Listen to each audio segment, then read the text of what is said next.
ICYMI, the Justice Department sued former National Security Advisor John Bolton in an attempt to prevent him from publishing a memoir about his time in Donald Trump's White House. Sidebar, ICYMI on the internet means, in case you missed it. Clearly, I am very ITK, which means, of course, in the know. I actually didn't know that. Anyway, Trump had told reporters that Bolton would face quote-unquote criminal problems if he went forward with the book.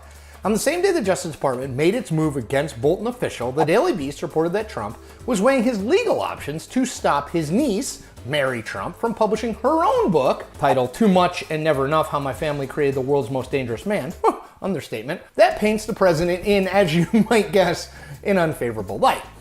All this came right after the president made an unusual move against CNN when in early June, the Trump campaign sent a cease and desist letter to CNN asking for a national poll that showed Trump trailing former Vice President Joe Biden by 14 points to be retracted. The letter was immediately rejected by CNN, with General Counsel David Vigilante adding, quote, "To my knowledge, this is the first time in its 40-year history that CNN had been threatened with legal action because an American politician or campaign did not like CNN's polling results," end quote. Do not screw with David Vigilante. You notice a pattern here? Faced with declining political fortunes and with former advisors and even family turning against him, Trump lashes out legally. So what will come of these various threats, you ask? If past his prologue, not much. Because this, oh yeah, well I'm gonna sue you strategy isn't just a pattern of late. It's basically how Trump has dealt with annoying or troubling facts his entire life. As Michael Cruz wrote in Politico of Trump's litigiousness back in 2019, quote, "For nearly half a century, Trump has used lawsuits as cudgels and prods and publicity stunts.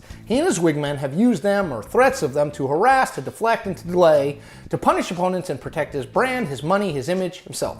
Even in the face of losses, he has used them to find a way to wins. The difference now is that Trump's legal arsenal includes not just an array of personal attorneys, but the vast resources of the Department of Justice, which at times he has hoped would serve the same role as his most bare-knuckled advocates," end quote. Great writing there. According to an exhaustive study by USA Today, this is amazing, Trump and his businesses have been involved in more than 4,000 lawsuits going back more than 3 decades. It's a stunning number that serves as a testament to how the president, even before he was president, used the legal system when times were hard for him. Quote, "Does anyone know more about litigation than Trump? Huh?"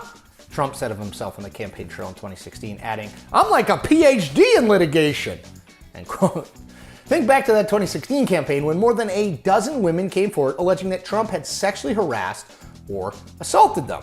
Every woman lied when they came forward to hurt my campaign. Total fabrication. The events never happened. Never. All of these liars will be sued after the election is over. Update. He has filed a total of 0 lawsuits against any of the women. Or what about his lawsuit attempting to block the release of his tax returns to the New York grand jury, which was rejected by a federal judge last fall? Or his lawsuit to block House Democrats from gaining access to his financial records? Both cases have now been argued in front of the Supreme Court, with rulings expected sometime over the next few weeks.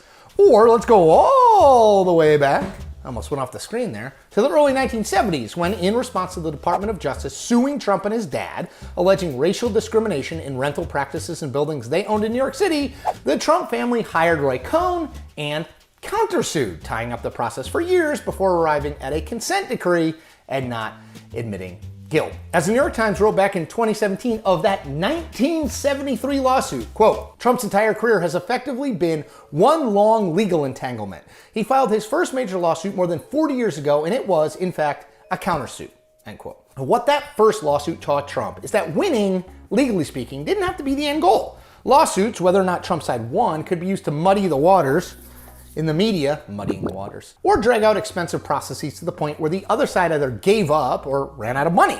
And even the threat of a lawsuit against an individual without the financial means that Trump enjoyed could spook that person into dropping their legal challenge altogether. Trump often used lawsuits more for their public relations impact than with any hope of actually winning legally. He wants to distract from bad news, and suing everyone under the sun is often the easiest way to do that in his own mind. Which brings us back to the present moment. Trump is at a low ebb in terms of his standing in state and national polls. His handling of the unrest triggered by the death of George Floyd in Minneapolis in May has alarmed even some of his staunchest allies. His attempts to portray coronavirus as a beaten disease are belied by the increasing cases in states across the country. He's headed for a raft of negative attention with the publication of the books by Bolton and his niece. Now, when backed into a corner like this, Trump sues, or at least threatens to sue. It's his security blanket, the way he makes himself feel as though he is fighting back and winning. Now, will it work this time? Seems unlikely Trump will win or even bring all the lawsuits he is threatening, has threatened, and will threaten. But again, winning isn't really the goal. Distraction and time buying is. And in that regard, Trump may get what he wants again. And that is the point. We make new point episodes every Tuesday and Thursday. Be sure to check them all out.